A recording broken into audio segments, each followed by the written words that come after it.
The Honkai Star Rail Audiobook Series, Patch 4.2, read by Evening Music. Floating Grease Chronicles, Chapter of the Fox. It seems to be a work left behind by an unknown poet from ancient times, when poetry had not yet vanished from ancient Benzai Tengoku. 7. Traffic lights flicker and fly, signals drowned in total chaos. The fox grows restless, the liquidity crisis is nigh. Cast away your burdens, they will become a terrifying leverage. Stand upon the golden stage, the day to scavenge the depths is drawing close. Southern villages soak in endless rain, crow feathers adorn the pitch-black legion. The fox grows restless, the war of Cinder Earth is nigh. Cast away your fragility, they will only draw the guided bombs. Stand upon the stage of Graphia. The day of the great encanvassing is drawing close. Dirges grow weary of the sea of stars. Wisdom yearns for Arcadia. Floating Grease Chronicles, Chapter of the Frog. It seems to be a work left behind by an unknown poet from ancient times, when poetry had not yet vanished from ancient Benzai Tengoku. 3. Frogs perish in brine and burning sun. Their dreams are but the eternity of bubbles. A field of hardship is never yearned for. The cheers of the lowly echo through the market. The primal frog has turned to stone, feigning elegance, gazing at the ocean from the waterside. The visage of marble corroded by rain, just enough to ascend the halls of art. The arena roars with sound. The grandest praise belongs to the mob. Overhead, the heavy air presses down, hymns to aether fluids carving new shapes. The revelry of a poison, a scroll of rotting hide. Congealed magma, the frozen moon, the morning sickness of the elite, the deadly faith of the dregs. Frogs do not perish in brine and burning sun. Reasonable conjectures the mechanics of Phantasmoon games. Conjectures and inferences on the conditions to win Phantasmoon games. As everyone knows, the Phantasmoon games involves 8 supplicants competing together. They offer up miracles to Aha and Plan Arcadia. The one who gathers enough wish power wins the game and will receive the divine authority for 1 minute from the laughter. But dear readers, have you ever pondered a serious question? Just how much is enough wish power to declare a supplicant victorious? If we were to convert the wish power stored in a supplicant's mast into wish bay, it would be 1 billion wish bay, or even more. You don't know, right? Well, funny thing is, I don't know either. Next up, I'll break down the 2 most compelling conjectures and share my own take on them. Extreme Maximalist Theory. The victory condition for the Phantasmoon games is a massive and clearly defined wish power quota. One that can only be achieved through sustained, planet-wide attention converging on a single individual. The vast majority of the people here in Arcadia, and even many Wishpower scholars, share this view, which was somewhat validated when the Department of Apparition Defense discovered a way to enter the Phantasmoon courtyard and gain the ability to partially track game progress by observing the altars corresponding to each mask. However, the observation results from the altars were actually more akin to a percentage of completion, rather than quantifiable numbers. And with that, there's been no shortage of those who use this very evidence to challenge the extreme maximalist theory in the academic circles of Wishpower. Aha's mood theory. Since this is Aha's game, wouldn't a fixed quota make things far too boring? This theory posits that the Phantasmoon games, and even Phantasmoon itself, are one massive divine crafted black box. What kind of actions can stir up wish power? Countless studies have already proven that the generation of wish power is influenced by multiple factors, such as trending developments, social environments, education systems, and so on. And all the supplicants' wish power is stored in their mask, making it impossible to observe the exact total amount stored, even by the end of the game. Looking back at the records, we can't help but notice that sometimes it seems like the winner fulfilled the requirement in just a few days. Other times the supplicants had to give their all just to scrape together enough wish power. If that's the case, then maybe wish power was just a smokescreen from the start. The real winning condition was probably making Aha laugh genuinely. Dynamic flux theory. The following is just my modest thought offered for your consideration after drawing from the wisdom of those who came before me. Hereby, I shall present it for your amusement. First, we can safely say that the winning condition for the game must involve an absolutely massive amount of wish power. Otherwise, there'd be no need for AHA to make such a big spectacle of hosting the game and drawing the gaze of everyone in the Arcadia. Secondly, even though we can't precisely measure a supplicant's wish power, scholars have tried to extrapolate a rough range based on everyday experience and data, but the results were confounding.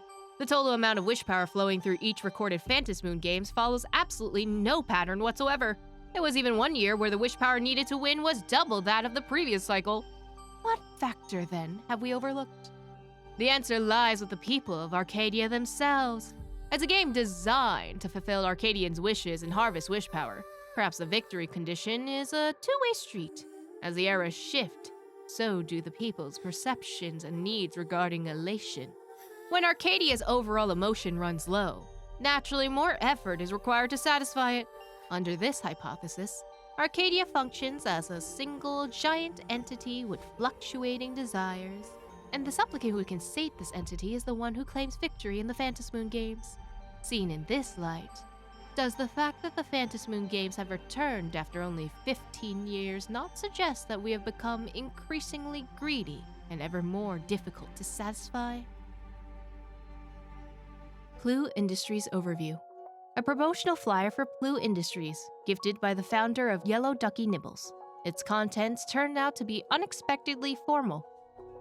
Ploo Industries is an interstellar conglomerate with a century-long track record and stellar customer reviews. Its business ventures spanning food, daily necessities, and more. Company history. Ploo Industries' predecessor, Yellow Ducky Nibbles, was a local snack company based in Seafeld City. Founded in the early Amber Era, 2157, it became famous for its innovative product, Whispe Gummies. Later, the company expanded into general industries, entering markets for kitchen products, toys, and other everyday items. After several cycles of investment and new associates joining, it was renamed Ploo Industries Group, with the original name preserved as a flagship brand.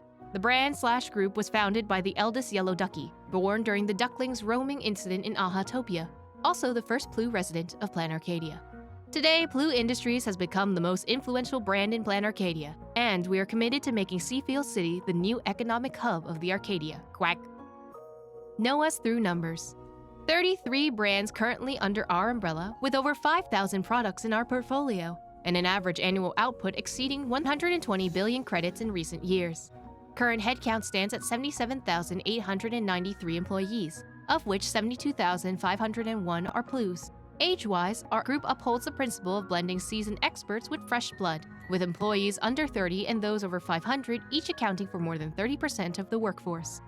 About our brand.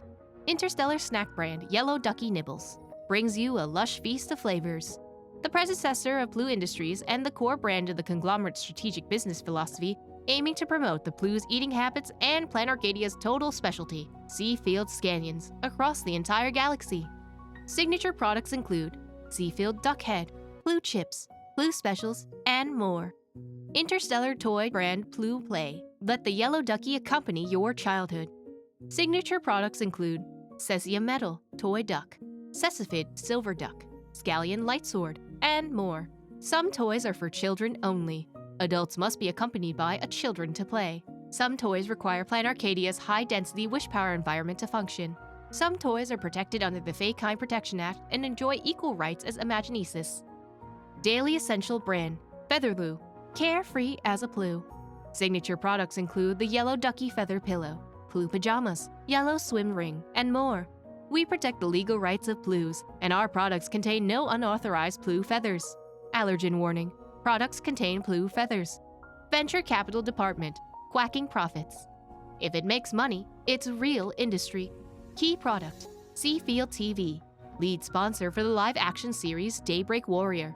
Real Estate Department, My Bathtub. The primary agency behind Seafeld City Development Plan. They handle the construction and painting of most residential and commercial buildings. Corporate philosophy, Yellow Ducky, endless fun. Founder of Ploo Industries, the oldest Yellow Ducky. Thundercoil Operation Observation Handbook. A copy of the Seafeld TV Employee Handbook, providing detailed instructions on the ecology of specially employed Thundercoil and how to respond to emergencies related to TV signal disruptions. This manual, 11th edition, was compiled at. It provides supervisors with status assessments and assistance methods for our core staff member, Thundercoil. Basic information. Normally, Thundercoil has a soft physique and 30% reflectivity. He wears custom headphones on duty. You can't tell his mood just by looking at his face. According to Thundercoil, his peak physical state is achieved by coiling clockwise around the tower, tipped 2.5 times and hugging the spire. Hereafter, the ideal state. Working hours: 7 o'clock to 1 o'clock the next day. Rest: 4 system hours total. Flexible. Wishpower auto supply system charging: 11:30, 18:30, and 0:30 daily. Variable for late night programs. If he forgets, just use the internal broadcast and point the searchlights at the rooftop. Quick response guide. 1. Station TV observation. 1. Static screen. Check if Thundercoil is at his station. During breaks, verify the status of the Wishpower auto supply system. 2. Lag or dropped frames. Go outside and check if Thundercoil's tail is obscuring his head. Check if Seafeld Channel 3 is airing Thunder Dragon Adventures and remind Thundercoil to stay focused on work. 3. Signal bleed. Check if Thundercoil's claws are overgrown. Use the idle crane at the neighboring site to trim them. If applicable, ask Thundercoil if he stayed up late stargazing. Adjust his rest time accordingly and record the paid deduction. 4. Non-program content airing. Notify Thundercoil over the intercom and help locate signal hijackers, likely hackers. Thundercoil will usually in response. In case of casualties, contact the Department of Aberration Defense and try to get the event ruled as self-defense. Direct observation. 1. Appears depressed or shows rage. No action required. Thundercoil's facial structure differs from typical Imaginates. This is just how he looks when he's relaxed. 2. Dull skin or low reflectivity. Check if the supply of yellow ducky wish crackers, Thundercoil Special Edition, has dropped below 5 tons. 3. Visibly happy, laughing, and frantically dancing. Sound the alarm immediately and evacuate all personnel from the tower. 4. Wearing a mask. Head to B3 Archives in the station. Locate the document Emergency Protocol, Thundercoil as a supplicant, on shelf 15-3, disguised as an advanced math textbook. The quantum lock code is 5537. Note: 3 failed attempts will trigger self-destruction. Other scenarios. 1. Brief isolated seismic activity. Check if Thundercoil fell off while napping. Issue the standard public announcement. 2. TV footage playing directly in your mind. Take that aluminum pot off your head. Note 1. If Thundercoil shows no anomalies but the signal still fluctuates, check the Plan Arcadia administration announcements for Wishpower turbulence. Note 2. Only one Thundercoil is stationed at Seafeld TV. If you observe more than one simultaneously, check today's visitor logs for specific masked fools. For special cases, contact the reception to reach Director Fulwish or the Department of Aberration Defense. Preface on the Basic Studies of Wishpower. This preface is from Basic Studies of Wishpower, a classic textbook used at Plan Arcadia's major higher learning institutions. Despite being published decades ago, this book is still a mainstay in classrooms today, which honestly speaks to a pretty grim reality. Wishpower studies have barely budged forward in the past few decades. What is Wishpower? Wishpower is essentially the prime and mobile. It is the core energy driving sentient beings across the universe towards specific paths, hidden within the mental activity and spiritual wavelengths of all intelligent life. Throughout the vast universe, Wishpower mostly exists as an invisible, scattered force. Only in Plan Arcadia, under the glow of the joyful Phantasmoon, does it manifest through the interface of path energy. This mental energy is granted physical form and interactive properties by the Phantasmoon. Under its light, Wishpower transcends the boundary of reality, condensing into the diverse and vibrant Imaginae. 2. Applications of Wishpower. Within Plan Arcadia's sociological and engineering, Wishpower is more than a biological component of the Imaginae. It is the foundational unit of modern civilization. Through Thundercoil's biological conversion, Wishpower's output as steady current and communication frequencies, sustaining the power grid and network signals. Meanwhile, the bullet worm trains that traverse the wild and urban areas use Wishpower as their sole power source, forming the Arcadia's vital transit system. In addition, Wishpower extends into non-biological fields. From precision puppets and the lamps illuminating the Evernight to cutting-edge armor of the Daybreak Squadron, all these core energy sources stem from the deep utilization of Wishpower. 3. Imaginae and binary Wishpower. While Wishpower exists in many forms, Our current technology can only stably manage and utilize one specific type, binary Wishpower. Studies show that Wishpower only maintains a stable binary structure within the Phantasmoon's reach, or in rare lab settings. This structure is highly exclusive. Imaginae can only ingest binary Wishpower, leaving them unable to absorb the discrete Wishpower found throughout the rest of the universe. To put it simply, think of it as the relationship between organic life and oxygen. Both land and sea contain massive amounts of oxygen, but lung-breathing animals can only process it from the air. In the ocean, they drown because they cannot extract oxygen from water. To an Imaginae, discrete Wishpower is like oxygen in the ocean. It is ubiquitous but unabsorbable. Consequently, Imaginae must rely on Wishpower oxygen tanks to sustain their lives. Reprint note, Arcadian Calendar 1999. This book was drafted in 1972. Its descriptions of anaerobic and non-breathing species suffer the cognitive biases of that era, leaning towards organic life supremacy. Readers should exercise caution to avoid being misled by these outdated analogies. 4. Afterward. While we have established a basic framework for Wishpower studies, we must admit that our reliance on the power of the elation makes the subject inherently chaotic and uncertain. Traditional reductionist methods simply fall short here. Even today, this discipline is filled with conjectures, empirical formulas, and experimental results that defy replication. The truth of Wishpower remains a shrouded mystery beneath the Phantasmoon. This book serves as a window for future scholars. Countless paradoxes remain to be resolved, and countless theories are waiting to be proven or debunked. May the scholars who follow find their own answers on this academic path filled with elation. Joint petition regarding the restoration of Seafeld City's painted state. An open petition to Pearl that advocates a return to the world in canvas. To the Honorable CEO, we, the descendants of the original inhabitants of Benzai Tengoku, stand before you today as supplicants for the survival of our civilization. Under the weight of credit-forged shackles, we present this petition. To the IPC, we may be nothing more than inefficient assets on a ledger, yet we pray that the sliver of hope remains in the wall of the preservation for our voices to be heard. Why are we here? The salvaged truth. When the IPC fished our world out of the canvas, the Marketing Development Department declared that we had been granted the honorable status of cosmic citizens and unlimited opportunities for growth. We understood the IPC's original intentions, and we once marveled at the majesty of starships and the vast cosmos.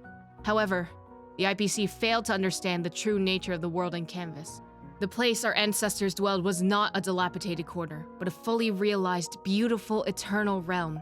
Even if the cosmos were engulfed in flames and the stars ravaged by calamity, not a trace of it would reach within the canvas. The act of salvaging, though termed preservation, has in truth exposed Plan Arcadia once more to the threat of destruction, thereby pushing the entire world deeper into the IPC's control. What do we seek? The grounds for returning to the canvas. We are well aware that in the IPC's eyes, everything can be traded. Therefore, we shall attempt to plead our case in a logic you might understand. Long-term cost-benefit assessment. According to our statistics, the cost of maintaining the physical existence of Seafeld City, including infrastructure upkeep, security management, and the high frequency of psychological interventions required due to cultural incompatibility, have already exceeded the economic benefits generated by our work. There is no need for the IPC to continue operating the physical assets of Plan Arcadia. Brand reputation risk. Retaining a group of residents with low productivity who continuously voice non-economic appeals does not align with the values of the interastral peace. Allowing us to return to the canvas, however, could be framed as a model of respecting a civilization's right to self-determination, a valuable case study for the IPC's brand image. Spirit of contract. We respectfully remind you that according to the Memorandum of Understanding on the Acceptance of Civilizations issued by the IPC's Traditional Projects Division, forced assimilation may already constitute a violation of the relevant provisions. Should this matter be publicly questioned by the Intelligentsia Guild, the damage to the IPC's Strategic Investment Department would far outweigh the cost of a dignified strategic retreat. Yet in our hearts, there is only one true reason. Our souls are woven from ink and image, and cannot breathe for long in a world ruled by steel and credit. Our proposal. We respectfully request that the IPC's Technology Department assists us in re-encapsulating Seafeld City into the canvas. We willingly embrace a finite form of existence, one that is undisturbed by the outside world. We invite Director Topaz as a witness. We recall the compassion she showed Urilo 6. Let us depart with dignity, not written off as bad debt. The universe is vast enough to hold the quiet stillness of a single painting. submitted by the Seafeld Canvas Collective. Nurturing record of Subject A. An experimental report hidden deep within TV station. Encryption. This document is accessible only to Experimentation A rank personnel and the collaborator. January 2nd, 1826. Cellular division of the subject in the cultural medium, number 6, has been observed for the first time. As of the time of this data entry, the subject's mass continues to increase.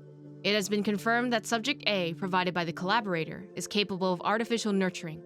The project has officially entered the research and development phase. The next stage will preliminarily verify Subject A's growth patterns with the ultimate goal of meeting application standards. January 7th, 8:01. A significant decrease in the activity levels of Subject A and its section tissue, provisionally named Subject B, has been detected. After transferring Subject A and A1 into mice, the condition was relatively alleviated. It is estimated that after stabilization, most subjects will remain inactive and will be unable to replicate the functions of flesh. However, current indicators have not fallen below the project establishment standards, and the controllability of the degraded subjects have been significantly improved, aligning with the project's initial expectations. Experimentation may proceed. Annotation. After artificial nurturing, its flesh underwent uncontrollable degradation. The collaborator must have employed a rather ingenious method, perhaps even leveraging the power of pads to preserve it intact before delivery. July 8th, 1428. Following continuous electrical stimulation of the subject, a conditional withdrawal reflex was observed in Subject B01. This response was subsequently replicated in later tissue sections taken from the same subject. The subject's sensory capabilities have now met the basic requirements for subsequent cognitive experimentation. The experiment is about to proceed to the next phase. Annotation. The day we succeed, there will be no more illness in Plan Arcadia. No one will have to suffer and die in a hospital bed like Gwyn ever again. February 7th, 1718. As planned, its flesh was precisely implanted into the region of the mice's brains. With the exception of Subject 047, all hosts exhibited varying degrees of the paramount bliss state. Their pain perception was blocked, and their physical capabilities were significantly enhanced. Annotation. The experiment results deviated somewhat from our initial concept, but Lady Fulwish does not seem displeased. April 6, 1909. During the testing process, a subject escaped. It instantaneously transitioned from a state of paramount bliss into a state of rabid. Its flesh and physical functions underwent a mutation within seconds. The escaped individual was recaptured and neutralized on site. Annotation. The moment Lady Fulwish used the happiness syntax on the subject, its limbs suddenly began sprouting numerous branches and claws as it lunged at us. Fortunately, no one was hurt. This is too dangerous. I need to talk to Lady Fulwish. Additional annotation. I've been persuaded. How foolish of me to doubt Lady Fulwish, the very daughter of Arcadia.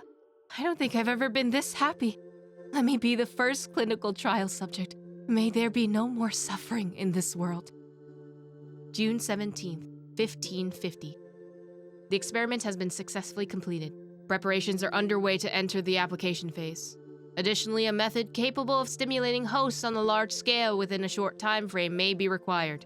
It is recommended to consider means such as radio waves, magnetic fields, broadcasts, television imagery, or synesthesia beacons. Class of 1984. Alumni Yearbook. Fulwish. Fulwish's page in the Graphia Academy Alumni Yearbook. Personal information. Name. Fulwish. Birthday. Address number. Street. Seafeld City, Plan Arcadia. Constellation Star Zone. Contact. Postgraduate destination. Institute of Cognitive Science. Garden Star of Botanical Study. My interests. Favorite color? White. Dream destination? The Seaside. Favorite animal? Hallucinogenia. Ideal career? Teacher. Messages from classmates. Graduation day has finally arrived, but so many never made it back. If I hadn't slipped away early that day, could I have done something for them? When I look at the empty seats in our classroom, I often feel guilty for being powerless. Fulwish, did you feel the same? But I've come to terms with it now. The past is the past. Those of us left behind, we have to take care of ourselves. I hear the climate on Garden Star of Botanical Study is very different. Take care of yourself, Fulwish. See ya. winning first place in the campus Imaginesis competition, ranking at the top for several consecutive semesters. You've always been outstanding, Fulwish. That's why I truly believe you can make it through that nightmare and show all of Plan Arcadia with a smile. That we won't be easily defeated by a single tragedy. I've never doubted that. A single new chapter in life is about to begin. Facing the lens of life, please keep on smiling. Sarah. Message from a teacher. Hearing that you will soon leave Plan Arcadia to pursue cognitive science, I can't help but feel a sense of loss. It's a failure on my part as a teacher that I couldn't inspire you to stay in the Imaginesis industry. But as your teacher, I fully understand your choice. To have helped shape a researcher like you for the Intelligentsia Guild fills me with deep pride. I sincerely wish you the vastest of horizons, Fulwish. May you realize your dreams, and may the sorrows sown in the past blossom into flowers of happiness in the future. Hermine. Message from parents. Left blank. About Fulwish's variety show plans. Rerun plans for the variety show Please Be Happy. A proposal for a variety show with the title Please Be Happy Revival Plan is still faintly visible on the cover page. Proposed by Collier, producer of Please Be Happy. Preliminary research, misjudgment driven by public opinion. Conclusion, commercial potential remains. Our network's variety show Please Be Happy was dedicated to bringing joy to our guests. With buzzworthy topics and a strong sense of social responsibility, it became an instant hit, only to crash and burn after the fake smile scandal involving victims of the blood-stained games. Buried under an avalanche of public outrage, the show was suspended indefinitely, and every subsequent endorsement deal went up in smoke. But was that really the end of the story? As a producer, I conducted many questionnaire analyses and street interviews, and my conclusions flew in the face of conventional wisdom. 53% of viewers admitted they already assumed variety shows were scripted, and 86% didn't even care about the scandal. As one interviewee put it, what matters most in TV isn't authenticity, but entertainment. We gave in to the vocal minority and trapped ourselves in a spiral of silence. Feasibility analysis. New faces, new crew. Fulwish born for the show. During the hiatus, our team discovered a new potential guest. Fulwish, a student at Graphia Academy and survivor of the Herald of Death incident. She witnessed her classmates being killed, barely escaped with her life, only to then hear that her parents were murdered on the streets of Dovebrook. A young girl in the prime of her life struck by such dramatic tragedy. What path lies ahead for her after she lost both her parents? Undoubtedly, Fulwish brings her unparalleled buzz with her, enough to bring our show and those unfulfilled sponsorship deals back to life. Before the show launches, we'll work with the IPC to spin positive PR, revealing that the fake smile scandal was the personal misconduct of the director and guests. The IPC won't refuse. They've been hoping for an inspirational success story to help everyone move past the Herald of Death shadow anyway. On top of that, we'll craft a brand new script tailored specifically for her. Production plan, immersive reality show. Greatly improved production value and entertainment factor. No more crude attempts at comedy. Instead, we offer genuine care and compassion. No more cheap laughs. Instead, we provide a gentle, almost imperceptible comfort. We'll take the creative concepts from Astropolis and craft an all-new script to produce a fully immersive, hyper-realistic reality show. A friendly stranger greeting you on the street. A kindly elder offering advice in the park. A classmate sharing lunch with you. A shopkeeper giving out lucky awards. A neighbor bringing over a piping hot meal. A generous philanthropist collecting donations for charity. With miniature cameras, our guests won't even need to visit a studio. Their home, classroom, or even the road to school. Every place they go becomes the perfect stage.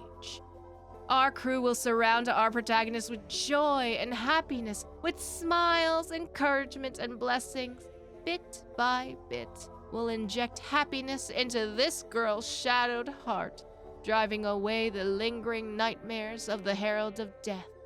In the end, she will live a happy life under the spotlight, and that radiant smile will reach every single viewer in front of their TV screens. Notes. Approved. Extras Handbook. A slightly wrinkled printout that appears to be a draft of a job posting. The Phantasmoon Games has reached a fever pitch, and Director Fulwish's TV debate is about to kick off. We need at least 150 extras to provide a crowd presence and Wishpower support for Director Fulwish. Details are as follows. Job requirements. Must have good camera presence and comprehension skills. Able to work cooperatively to complete filming tasks. Clear speech and a flair for performance are a plus. Zero experience welcome. Always believe that you are happy. Job scope.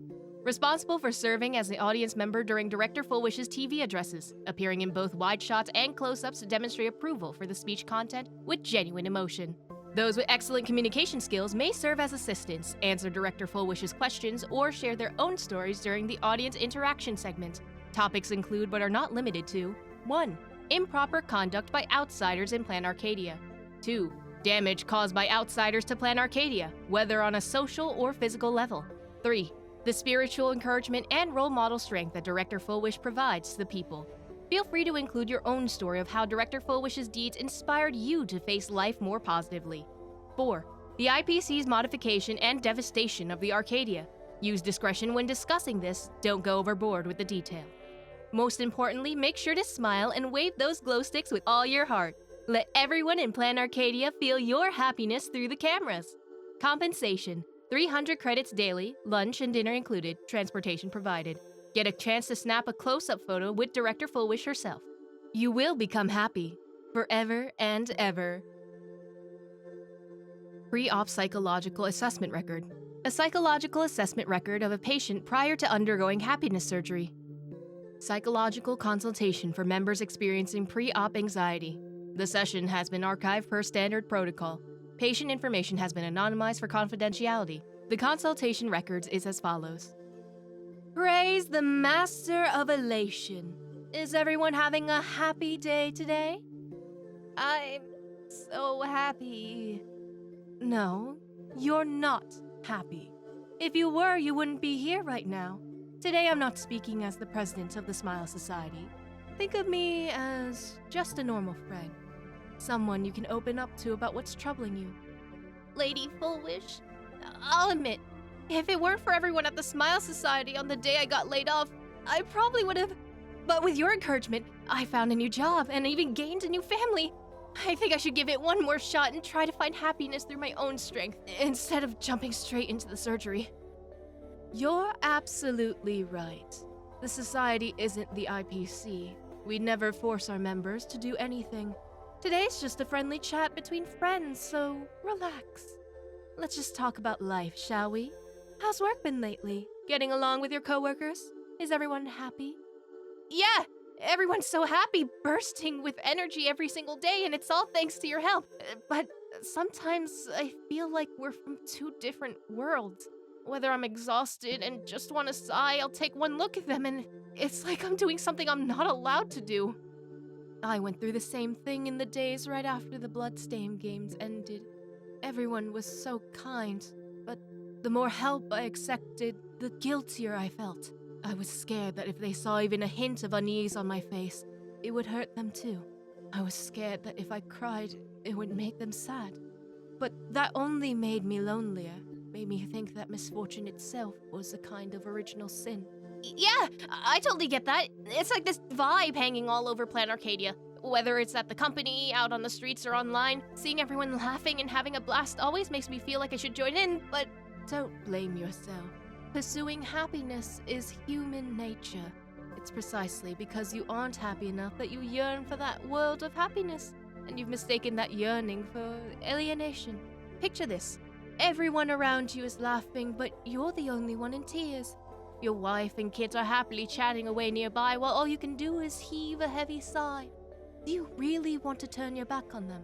Or would you rather bask in that atmosphere of happiness, stand by their side and share a laugh? Happiness is a divine gift, not something to be ashamed of.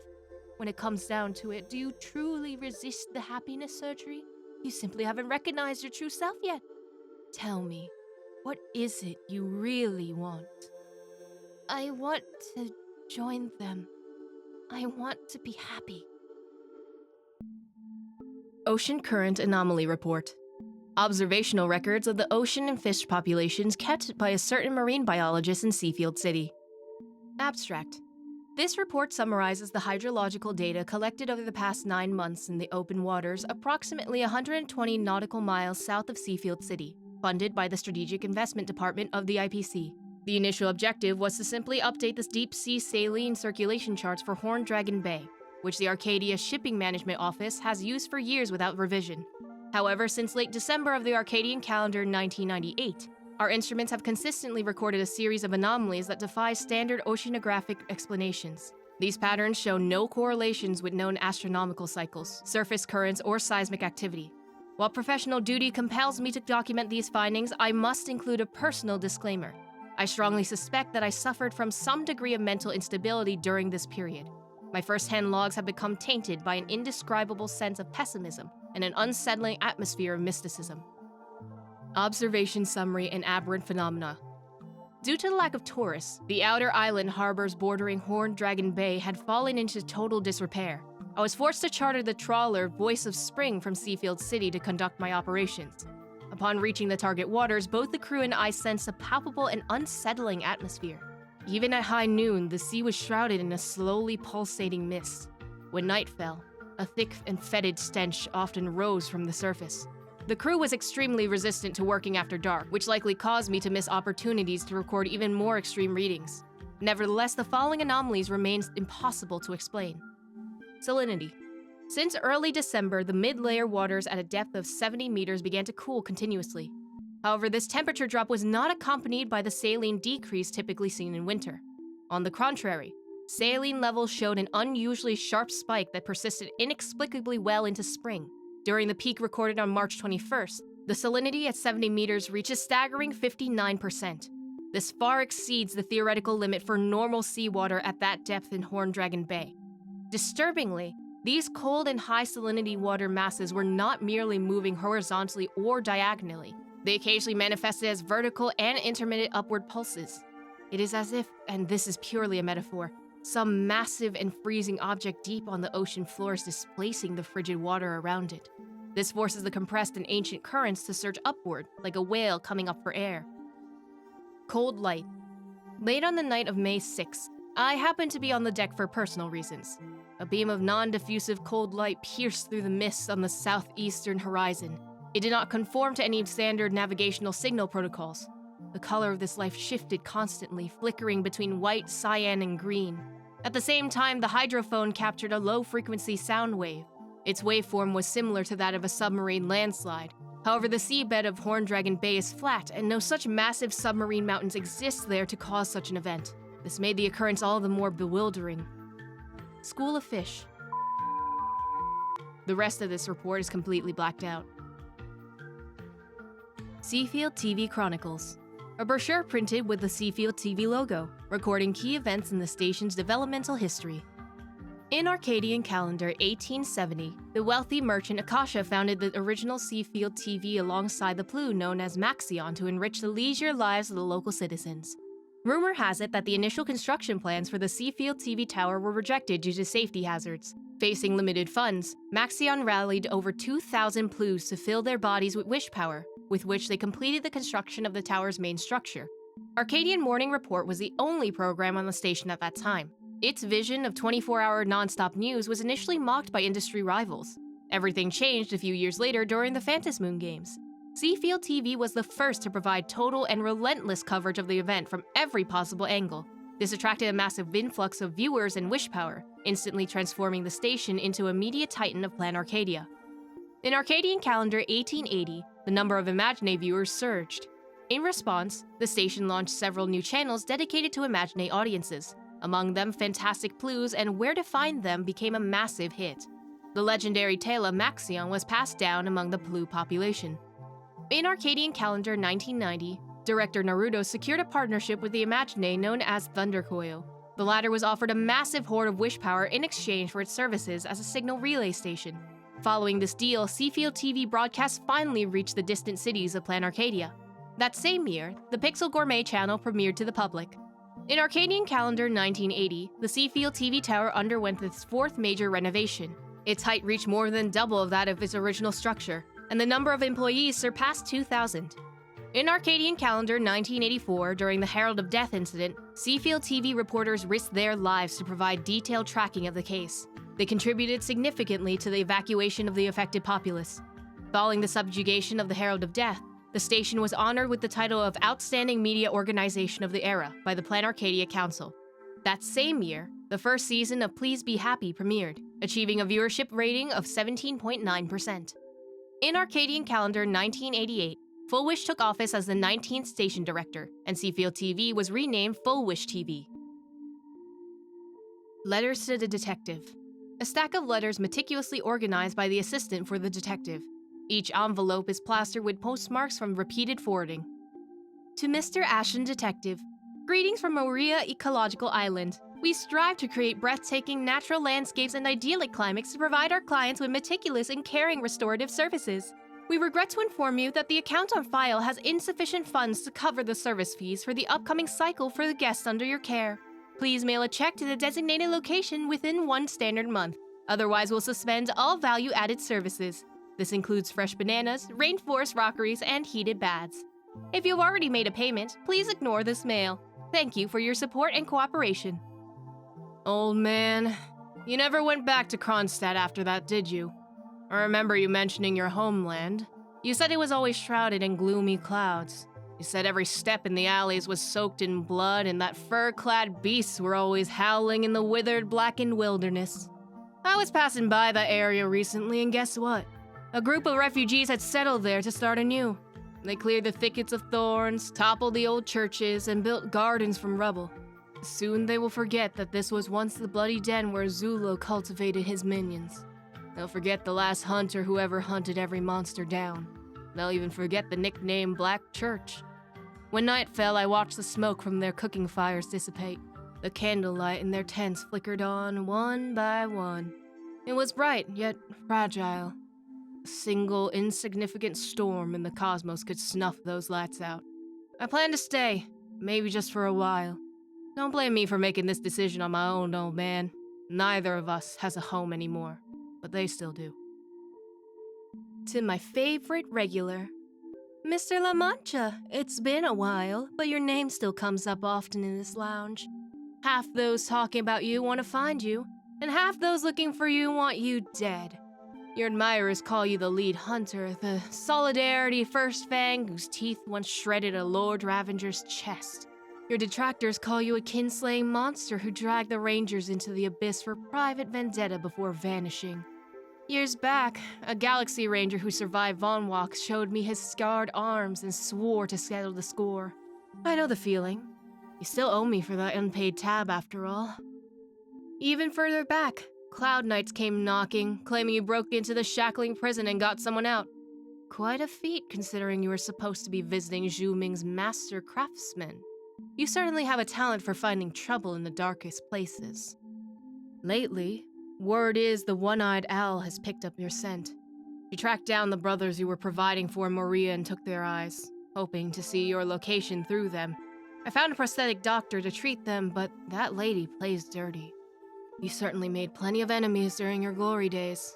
I'm not one to judge, but having both of the Galaxy Rangers lead hunters on your tail at once is a special kind of reckless. I say both because just yesterday, some recruits following the Heartless Bear tried to shake me down for information. They wanted to get revenge for their boss. They claim you sold Dr. Primitive's archives, stole Navigator Icy's relic, and are now living it up on an IPC planet. Those naive kids actually think they can squeeze a share of the loot out of you. There is a young cowboy here with a steady hand who taught them some manners, but he's a terrible liar. He knows where you are, doesn't he? I'm trusting him to deliver this letter.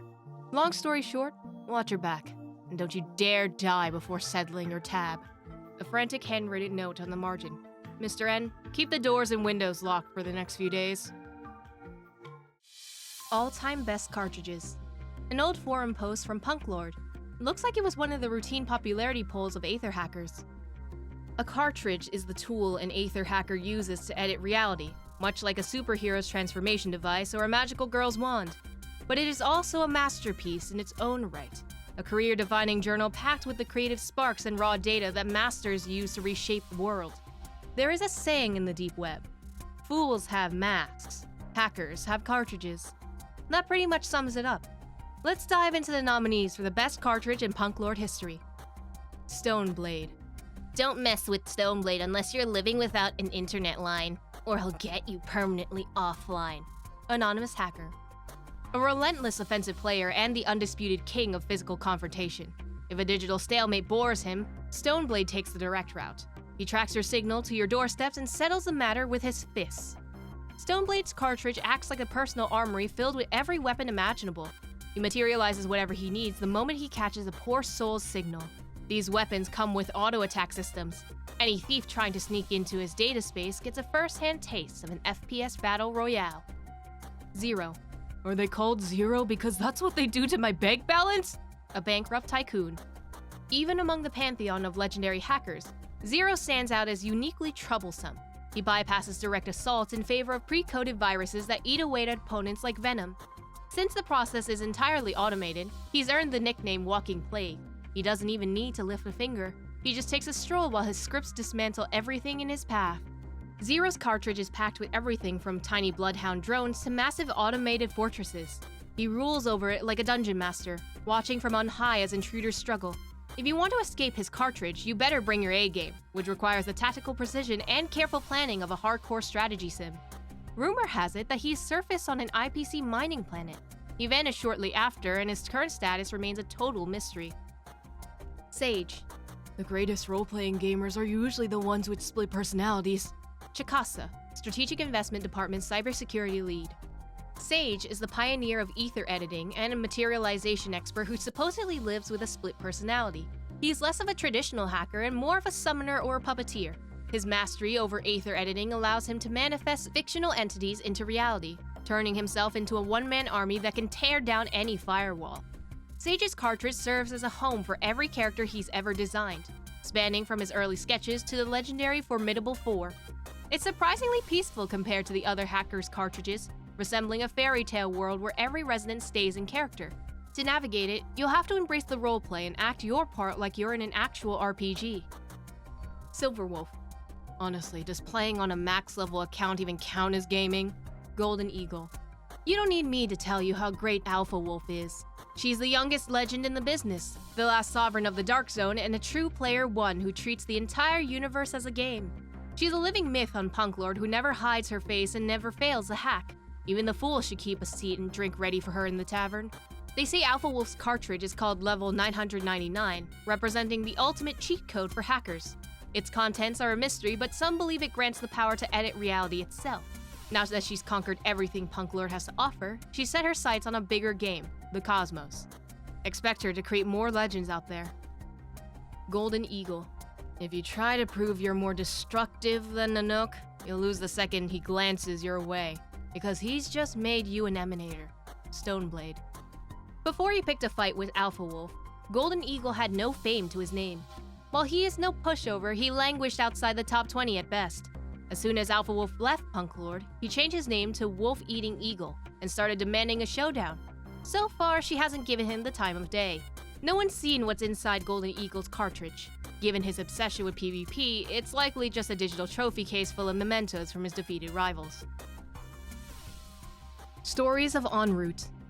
Rumor has it that after Enroute went to the real edge of the world, a few of his old friends wrote this book, dedicated to recording his life story. Story goes that when Enroute left for the edge of the world, his pals including Braggy drank themselves into a stupor out of grief. Then they had a brilliant idea. They decided to follow the example of Aha's fables and compile their own nonsense as a tribute to their old friend. Time moved on, and Enroute and his friends had already left the tavern, yet this book still lingers. Much like Enroute, it keeps popping up unannounced in the most unexpected places. Braggy's version. Did you know? Those unannounced arrivals are a stroke of luck that even Enroute himself cannot control. It's not about where he wants to be, but where he's needed most. He'll walk through a tavern teleporter and pop out in a public restroom on a planet facing total disaster. From the locals' perspective, a hero just emerged from the toilet to save the world. Naturally, they've affectionately dubbed this anonymous hero Toilet Man. White Wasp's version. Mr. Enroute. My first encounter with him was on the mining planet Anzi 5. A young scholar had just arrived to give us lessons on human dignity, but the governor caught wind of it and took suppressive measures. We were at our wits' end when Enroute showed up.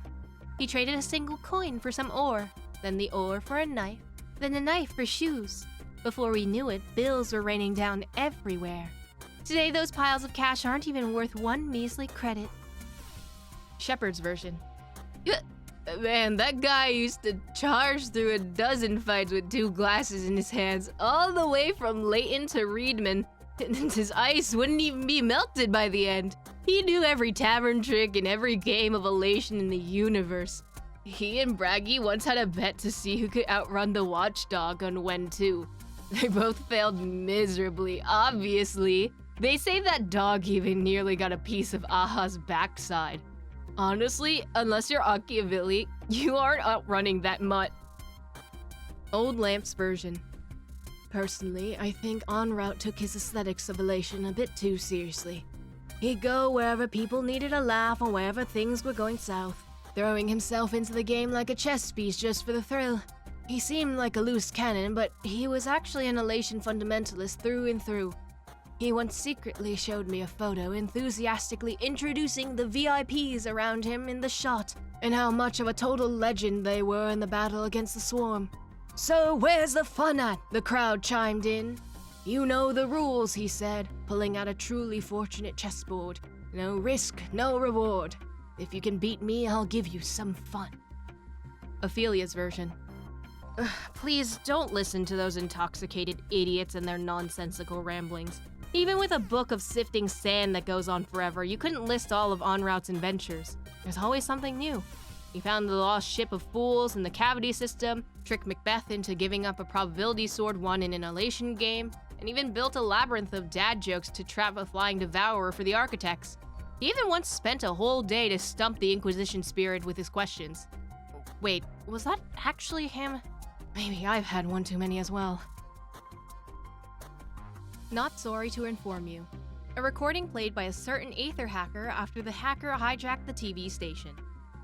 Summary of the recorded TV signal from Plan Arcadia, Arcadian calendar 1998. The broadcast was hijacked by an external entity at approximately 5 p.m. 17:13:35. Recording starts. A rerun of the midday news is playing, focusing on retailers' predictions for the upcoming Phantasmoon games and their plans for commemorative events. 17:13:39. The screen glitches. The news anchor, who was looking at their notes, suddenly stares straight into the lens. Their tone shifts completely as they announce, "Thank you for tuning in.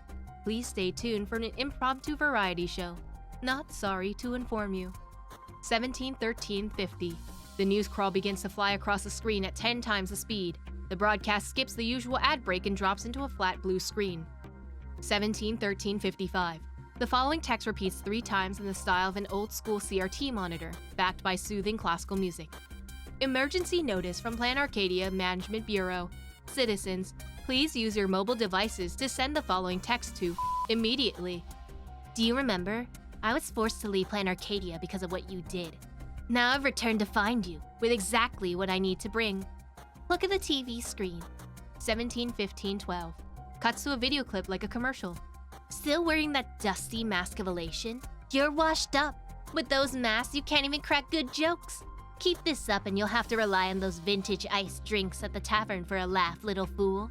Punklord's wondrous hacking tools have taken total control of the mask to create the Aether cartridge. Envious?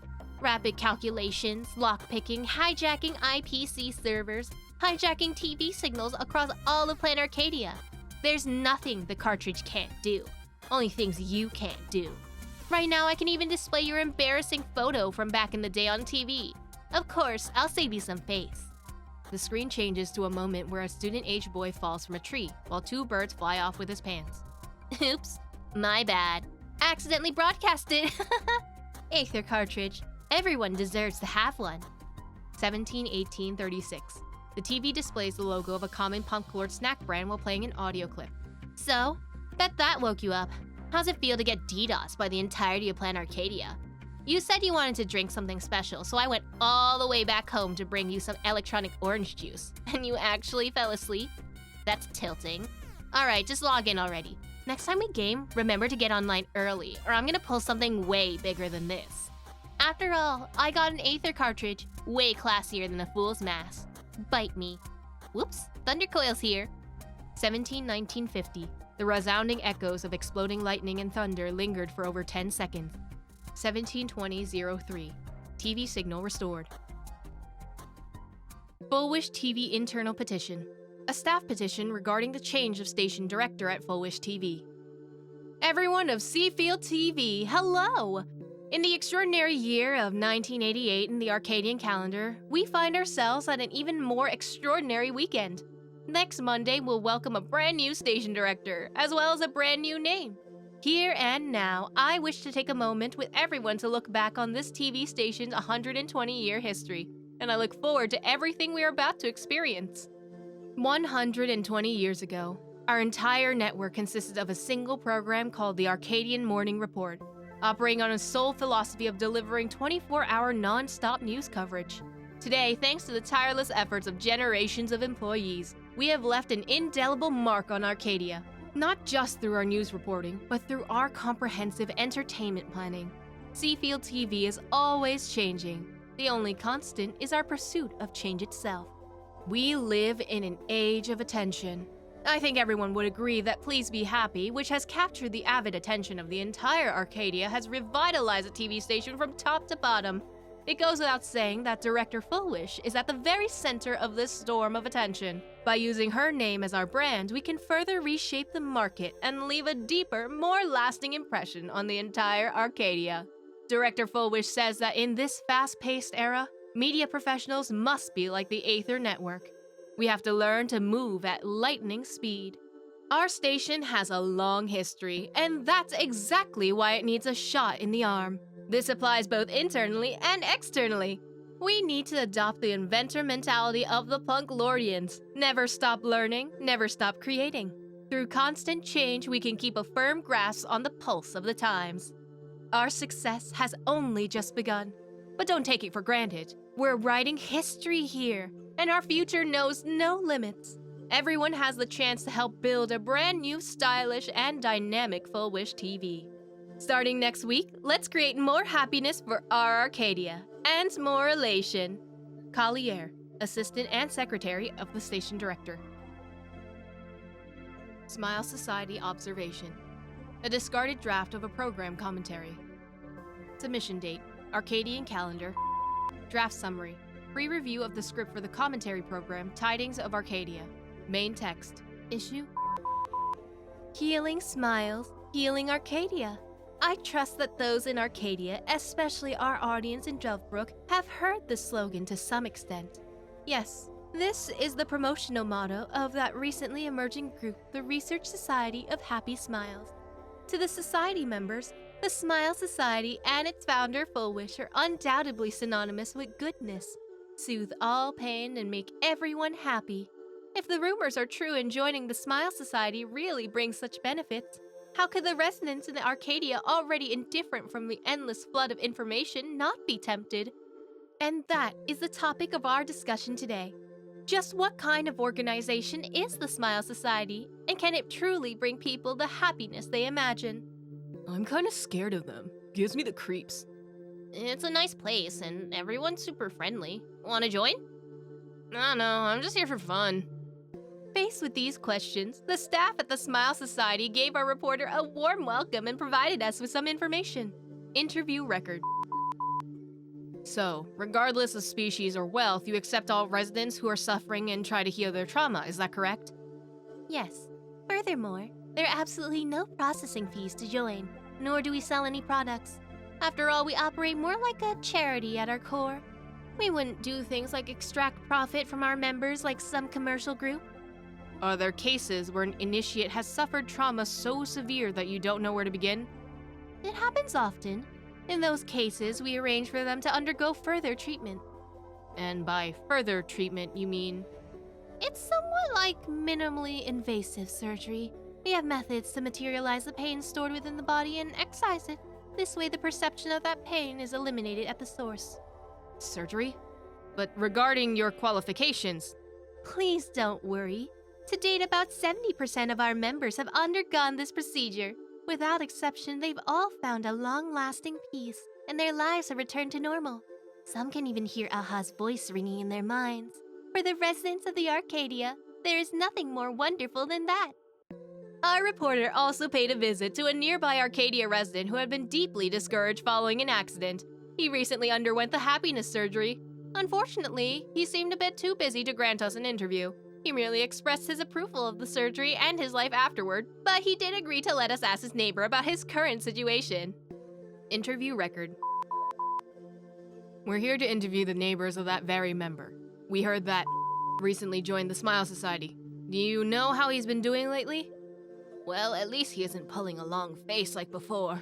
Guess that's a good thing. That every day he acts like he's transcended the mortal coil or something. Only a silly laugh on his face. The other day I couldn't stand it. I yelled at him and he actually said, "Thank you for your consideration. I'm truly a happy man." Ugh, gave me the goosebumps. What, you prefer he go back to sighing all day and acting like he's on death's door? It's still better than looking like whatever he is now. The point is, none of his actual problems have been solved, have they? Many people have received tangible help from the Smile Society and are deeply grateful for it. There's no doubt that the Society's original intention to bring hope and goodwill to the people is irreplaceable. On the other hand, regarding their medical qualifications, although the staff offered no further explanation, we can infer that the treatments they promote are not as simple as we imagined. And finally, through these voices, we hope to inspire further reflection among our viewers. If suffering is an inevitable part of the human experience, then does the simple act of peeling away pain not also deny our very integrity as people? Thanks for tuning in to this episode of Tidings of Arcadia. Catch you next time. The end. Viewer's conclusion. Rejected. Reviewer's note. The entire manuscript's wording is too radical, full of gloomy, decadent individualism that is likely to alienate our audience. After careful evaluation, we have decided to suspend the broadcast for the time being. Future plans for this program will be arranged separately. Additionally, editors and reporters are encouraged to participate more frequently in internal team-building activities. Share your feelings with everyone, discuss current events of greater value, and strive to increase your personal happiness. Yoyo's letters. Letters dropped in front of a certain residence. One yellow with age, while the other looks relatively new. Two letters lying by an abandoned residence. They appear to have been written by the same person. Worn letter. To the 25-year-old Yo-Yo. Hi there! I'm you from when we were 5. Miss Gina gave us our first assignment of the semester, writing a letter to ourselves 20 years in the future. Mom brought me a new school bag this morning and made my favorite pan-fried fish.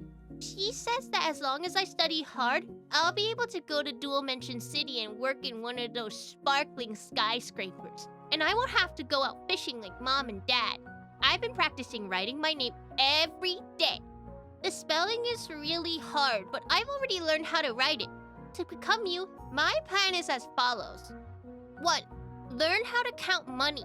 That way, when I get paid working in those big shiny buildings, they won't make any mistakes. 2. Remember the way home. From now on, I have to walk home by myself, so Mom doesn't worry. 3. Eat well. Mom says eating fish makes you smarter, so I make sure to lick my plate of fried fish clean every single day. I drew a picture of you with crayons. You're wearing a red shirt, holding a briefcase, and standing on top of a dazzling skyscraper. Can you help me look around and see if there's any shops selling fried fish in Dual Mention City? Dad says you can find anything in the big city. I'm gonna take a nap now. I still haven't earned today's little red flower. Will you miss me, your little self? Yo-Yo. 10/1979. New letter. Dear Mother, I hope this letter finds you well. I landed a staff job at Perlux Corp. Starting this month, I'm on a 6-month probation. My desk is by a window on the 17th floor. We have to wear the standard uniform while I'm on the clock. Shirts must be ironed daily and the cuffs have to be spotless. Sometimes I envy my Mechatron colleagues since they never seem to stress about the dress code. I live in an apartment on the far east side of Dual Mention City. It's a bit of a trek to the office, but the distance to the train station isn't too bad. There's a convenience store downstairs that sells instant fried fish for 28 credits a pop. The fish is tender, but the sauce is way too sweet. Not really my thing. On the 10th of every month, a string of numbers pops up into my bank account. Then just as quickly, they drain away. 1/3 to landlord, 1/4 for train tickets and convenience store gift cards, and then there's some baffling Wishpower meditation fee. Maybe I've been in a bad mood lately and caused trouble for the community workers. Mom, I don't think I'll ever learn my way around this place. The city is huge and I have no time to get familiar with it. After a whole week of work, all I want to do is lie down in my rental and get some extra rest. I don't even know where to go to have fun, and I don't have any friends here to take me out. My colleagues are always talking about financial freedom and escaping the rat race. Hearing those words put me in a daze. The life everyone's yearning for. Sounds exactly like the life we had 20 years ago. Once I saved up enough money, I'll come back to Seafield and run a small restaurant with you. Doesn't that sound nice?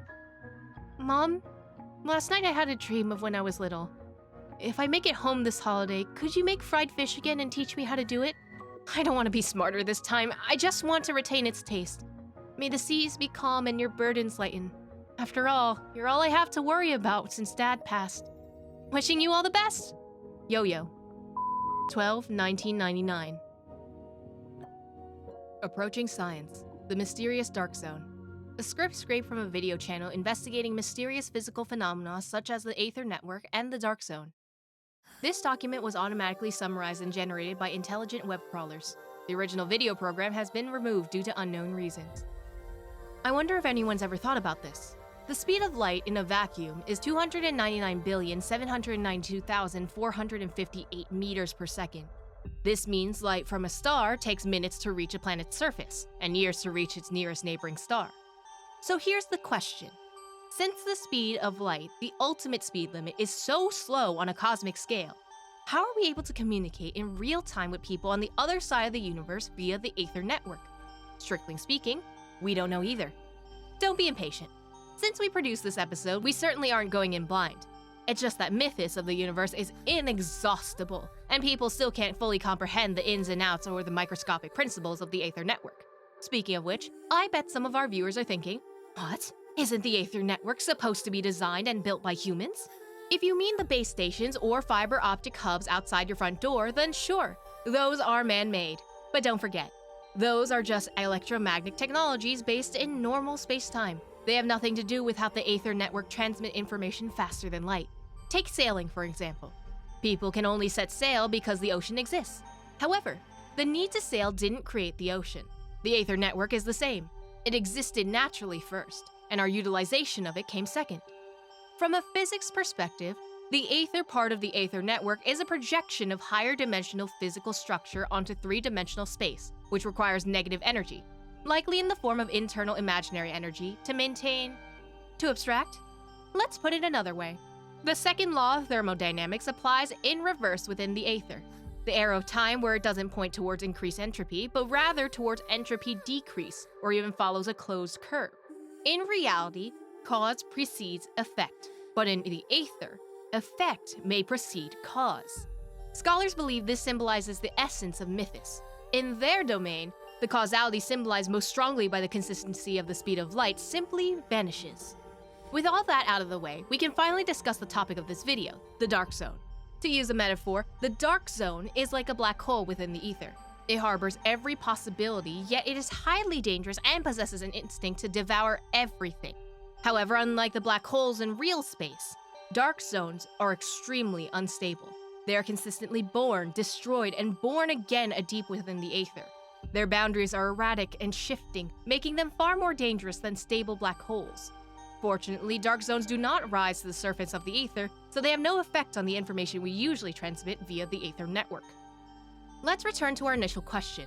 The nature of Aether explains how the Aether Network achieves superliminal information transmission, but there's actually another hidden issue that remains unsolved. That is, how does the Aether Network encompass the entire cosmos?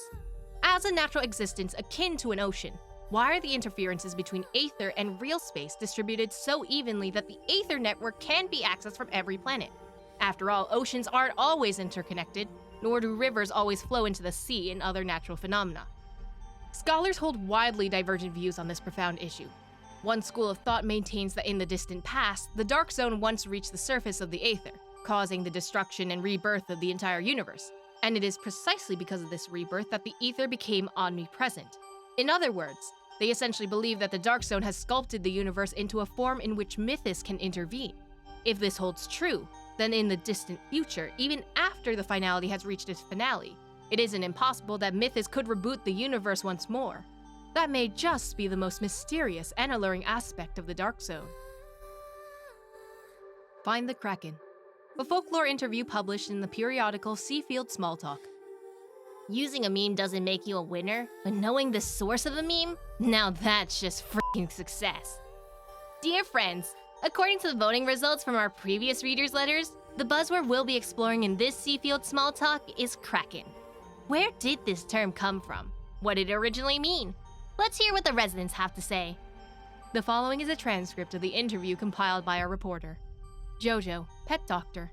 To us, Kraken is just another word for kitty. It all started when a netizen posted a video of their cat set up to an upbeat track with a chorus that kept repeating, Kraken, Kraken. It went viral in the pet community instantly. People found the tune super catchy and therapeutic, where it totally matched that innocent, clingy energy kittens have. Everyone started jumping on the trend, and before long, Kraken became synonymous with kitty. Never full, food influencer. In food lingo, Kraken is the code for octopus. When I first heard it, I thought it was some fancy new cuisine. Next thing I know, the restaurant owner brought out this massive plate of roasted octopus smothered in chili powder. The dish was literally called Kraken's Tentacles. I felt so uncultured in that moment. Gotta admit though, names like that are way more appealing to diners. The review I wrote for it actually got my account a record high number of views. Santiago, old fisherman. I first heard the word Kraken from my grandfather when I was just a child. Whenever I cried all night asking for my mother, he would scold me harshly, "Keep up the crying and Kraken will come and drag you into the sea just like it did your parents." So from a young age, I felt it was something truly terrifying, and I was once even afraid to look at the ocean. When I got a little older, I followed my grandfather out to sea to fish and learn more information about Kraken. Grandfather called it a massive, many-tentacled sea siren that excelled at stirring up winds and waves. This Kraken regarded the deep-sea fish as its subjects and thus viewed fishing boats with hostility, often dragging sailors to the bottom of the sea to bolster the population of its kingdom. It was while at sea that my parents encountered Kraken and got lost in the ocean. Grandfather taught me lots of tricks for spotting Kraken. If long swells rise without wind, it means Kraken is waking from the deep. If seabirds scramble back to shore, they've seen its tentacles, that sort of thing. At first sign of anything, Grandfather would head straight back to port. He always said that in Seafeld City there are no fishermen who are both bold and old. Before my grandfather passed, he told me he had never actually seen the real Kraken. That is precisely why he had the chance to properly say goodbye to me on the shore, reminding me to remember his words. Always respect Kraken. Always respect the sea. Kraken, tavern manager. Is that even a question? Kraken obviously means manager. I, Kraken, have been running this tavern for decades. Who amongst the diners of Dual-Mention City doesn't know the weight my signature seafood combo holds on the must-eat list? As for rumors about sea sirens, apparitions, and whatnot, if you ask me, those are all just tall tales spun by jealous competitors envious of my booming business. I welcome all our readers to come visit my little tavern and see for themselves. If you want seafood, look no further than Kraken. Seafeld Small Talk Meme Insider. Fact-checking is a matter of luck, but the stories are always fresh. So close, so beautiful. Spend your weekend in Seafeld City. An area guide found posted near Seafront Station. Seafeld Tour Guide. Famous sights. Seaside Promenade. A kilometer-long jetty built along the coast, beach on one side, shops on the other. Enjoy the caress of sea breeze and the whisper of the waves while you shop.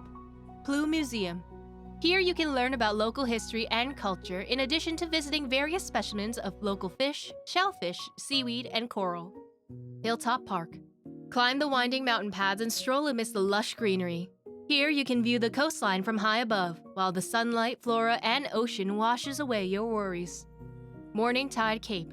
Take the town's tour bus to Sunset Cape. Not only does it boast magnificent cliffs and vast seas, but it also features the most beautiful sunrise in all of Plan Arcadia. Featured events. Ploo Industries Half-Day Tour. As a veteran local enterprise, Ploo Industries opens its industrial park every weekend for tours. Activities include visiting production workshops, learning about manufacturing techniques, a Yellow Ducky Nibbles free tasting session, and hands-on experiences with toys and daily necessities. Additionally, the park features a company-operated store where visitors can purchase their favorite goods at factory prices. Seaside Carnival. Every weekend, a massive party kicks off on the sands west of the port. The festivities include a sea fishing competition, beach volleyball, a surfing contest, a bonfire night, and more. During this period, the Smile Society will also be hosting promotional events. Interested tourists are welcome to join in. Local delicacies. Yellow Ducky Nibble series includes famous products such as Seafeld Duckhead, Ploo chips, Ploo specials, etc. All Fish Feast, a local specialty feast featuring fish prepared in every way imaginable. Experience grilled, fried, pan-seared, cold toss, and boiled fish all in one go. Rainbow Seaweed Dumpling, a traditional soup dumpling from the Ploos, filled with a special seaweed stuffing. The skin is smooth and tender, while the filling is savory and juicy. Hotels and homestays. Isle of Waves Hotel. Features: renovated from traditional Ploo architecture with rooms facing the ocean. Services: serves Ploo specialty cuisine with traditional flavors. Recommended for travelers seeking a unique ambiance and those who appreciate traditional culture. Hotel of Happiness. Features: the largest hotel in the area, dedicated to providing the most meticulous and attentive service to the guests. Services: rooms and amenities sized appropriately for guests of all body types. Recommended for customers who prioritize quality accommodation and service. Oceanfront Residence. Features: a lively backpacker hostel known for its social vibe. Activities: small seaside bonfire mixers are held every weekend evenings. Recommended for solo travelers and visitors looking to make new friends. From the field and the sea, the Ploo's home, Seafeld City welcomes you.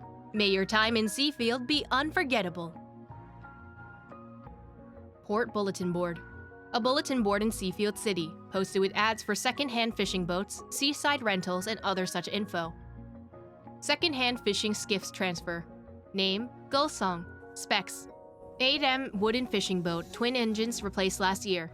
Features: latest navigation system, basic cold storage, full set of netting tools. Owner's note: this boat has sailed with me for 7 years. Well maintained and deeply loved.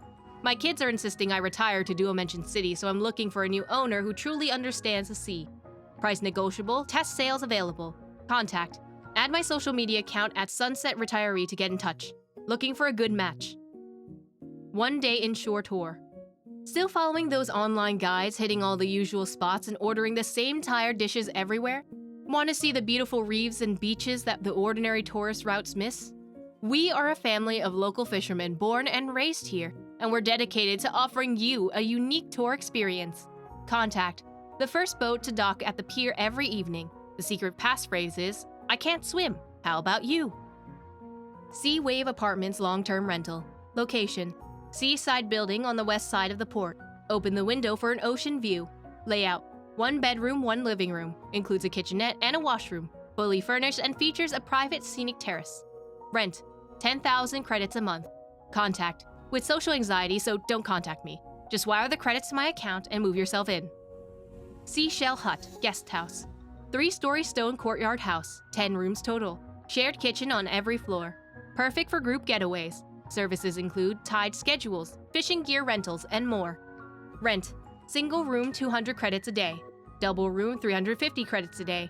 Contact: no phones, no social media. If you need anything, just give a holler at the village entrance. Platform reminder: the bulletin board is updated every morning. Listings are voluntarily provided by users. Please verify at your own discretion. Legend of the Floating Island Sacred Tree. A folklore interview regarding the floating island where the sacred tree grows. The floating island sacred tree is one of the strange tales passed among the sailors of Seafeld City. It is said that in some distant fjord, a mysterious floating island shrouded in mist and crowned with a great tree appears and vanishes. No one has ever successfully set foot upon it. Shattered sightings cannot fix its place on any chart, yet the more unreachable a place, the brighter the lamp of imagination it kindles. Speculation on the island's mystery, retold and embellished by countless sailors, has grown into a forest of legends far denser than the sacred tree itself. To trace its roots, this author has compiled the most influential theories listed below. The treasure ship theory. This version is mainly passed down among the older generation of fishermen. It tells that during the Canvas Age, facing an impending cataclysmic flood, a nobleman mobilized the people of his domain to build a colossal ship, large enough to hold them all. But on the eve of departure, the nobleman confessed his deception. All the wealth he had plundered was packed into grain sacks, carried onto the hold by unknowing laborers. The ship's provisions, therefore, could sustain only a handful. From the very beginning, the nobleman never intended to take anyone. In the end, guarded by a few loyal soldiers, he sailed away alone. Lacking a navigator who understood the sea, the great ship merely circled endlessly in the currents. Even after the floods receded and birds returned bearing willow twigs, the nobleman never caught so much as a glimpse of the shoreline. At last, his faithful soldiers took their own lives. The starving nobleman, his belly full of jewels, drifted on with his great ship, forever adrift on the ocean in canvas. Long after, this great vessel, along with Plan Arcadia, was salvaged back into reality. The ship's body became an island that refused to enter the water. The nobleman's obsession with his hoard condensed into the clinging mist, and the willow twig carried by the bird grew into the sacred tree upon the island. The Calamity Theory. This version is much more prevalent among families who have experienced shipwrecks or natural disasters. It posits the floating island as a buoy of calamity, with its concealment in the mist being its default state. The sacred tree's roots, they say, pierce through the ocean currents, connecting to the seafloor itself.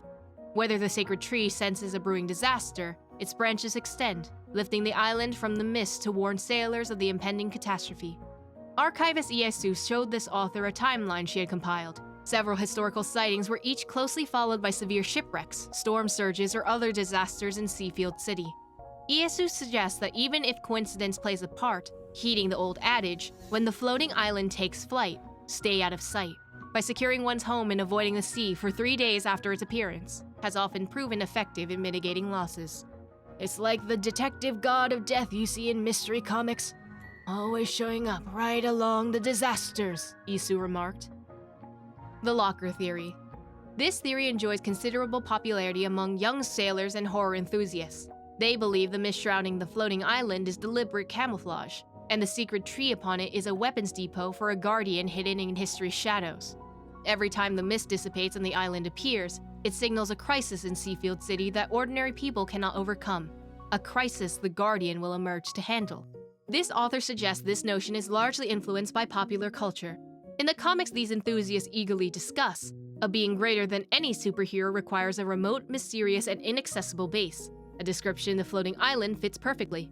Proponents of this theory are active in an online discussion group called Mist Watchers, attempting to decipher the patterns of the island's appearance and thereby uncover its hidden master. They firmly believe the mystery of the floating island concerns not merely wealth or disaster, but the deeper operational logic of the world itself. Happiness Promise of Seafeld. It is said to be a special code of conduct followed by the citizens of Seafeld City. Desire for happiness.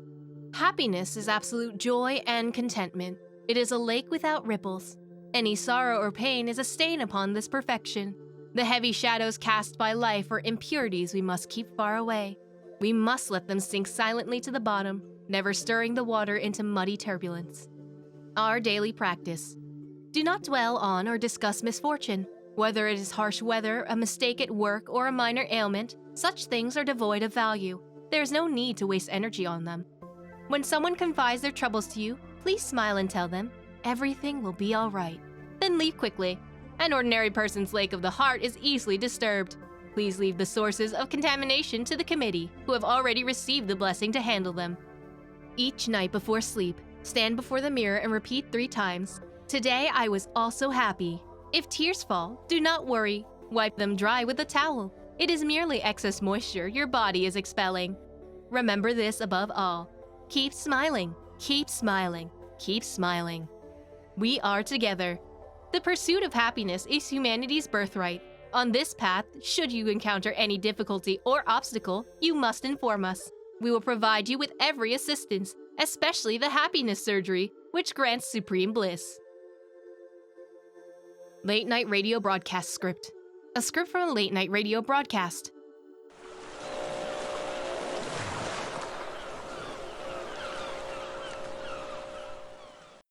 To all you souls wandering at midnight, welcome back to Jellyfish Night. I'm your host, Mr. Nautilus. The time is 3:13 a.m. by Arcadia time, an hour when even shadows are nodding off. Tonight's story comes from a listener known as The Empty Frame, and word is it actually happened to a friend of his. Most of you know that famous spot on Seafeld City's northwest coast, right? Yes, the Morningtide Cave, where crowds gather to watch the sunrise.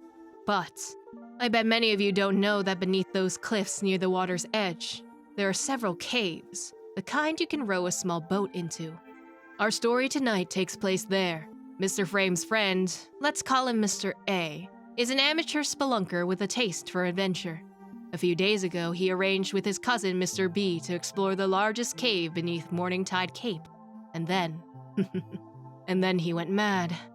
They say when the rescue team found him, Mr. A was pacing in circles around the stone pillar near the cave entrance, completely out of his mind, as if utterly unaware of anyone else's presence.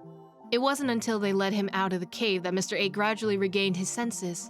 But sadly, afterward, he refused to communicate. He just clung tightly to one's rescuer's arm, head down, sobbing and trembling endlessly, mumbling something under his breath. And why hasn't Mr. B been mentioned? Because he vanished, of course. Not missing, vanished. The rescue team spent 3 full days combing every corner of the cave. No trace of Mr. B, no body, not even a sign he'd ever been there. Weird, isn't it? And it gets even weirder. According to the investigation, the two entered the cave in the morning. That night, when their families couldn't reach them, they reported it. The rescue team found Mr. A around midnight. Yet, while searching for Mr. B, people discovered that this cave wasn't large at all. Even taking your time, a thorough round trip took no more than 3 hours. Oh, and one more interesting thing. Mr. Frame added this as a final note in his submission. After being rescued, Mr. A kept repeating the same phrase over and over again. Don't take me, take him.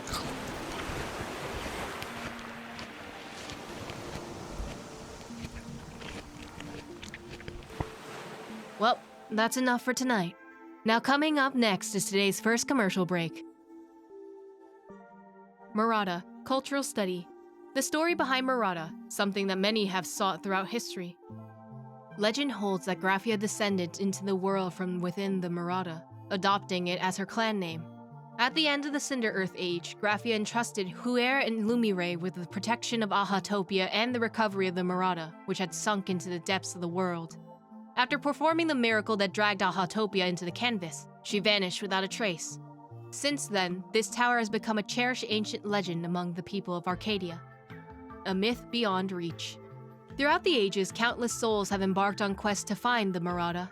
A review of existing historical records revealed 122 accounts of such endeavors, excluding 65 with strong elements of fabrication and 29 that are too vague to be useful. 28 documents remain that meticulously detail the searches undertaken by Graphia's descendants and numerous adventurers. Some encountered strange wonders within the world in canvas, perishing along the way. Others completed grueling circuit of the canvas, only to return to their starting point. Regardless of the twists and turns, the outcome was invariably the same: utter failure. Influenced by Graphia's story, the Murata became a wellspring of information for later artistic works. It appears as an unattainable ideal, like the Holy Grail, or the answer to the universe. Or it serves as a rallying point for the heroes, much like the gondola that embarked on its expedition during the Swarm disaster. In Arcadian Chronicles, an early work of magical realism from the early Canvas Age, the Murata is woven throughout the narrative, serving as its final stop and becoming for centuries thereafter a symbol of the Cinder Earth Age. Does the Murata truly exist? Although most historical records of ancient Bensai Tengoku were tragically burned during the Cinder Earth Age, the Candelagraphos, examining contemporaneous records from the IPC and memo keepers, has found no evidence of an infinite tower at the world's end, existing in Ahatopia. Professor Francois, a historian of ancient Bensai Tengoku, once proposed a theory.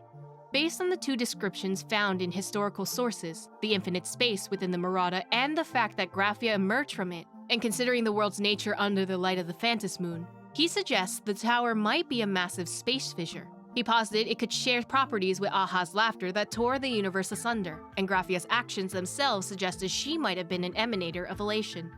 However, as the IPC construction teams developed every area of the planet Arcadia, the complete absence of any space fissure has caused this theory to wane.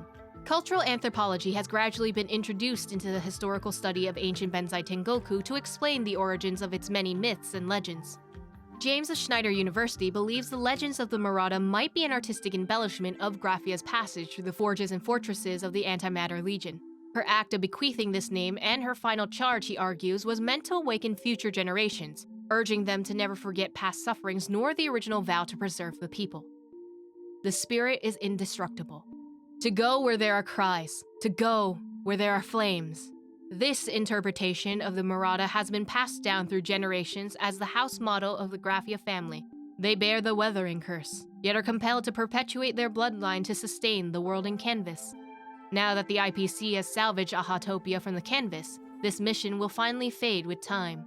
In the near future, the Graphia family may vanish from the world, released at last from the torment of their ancestral curse.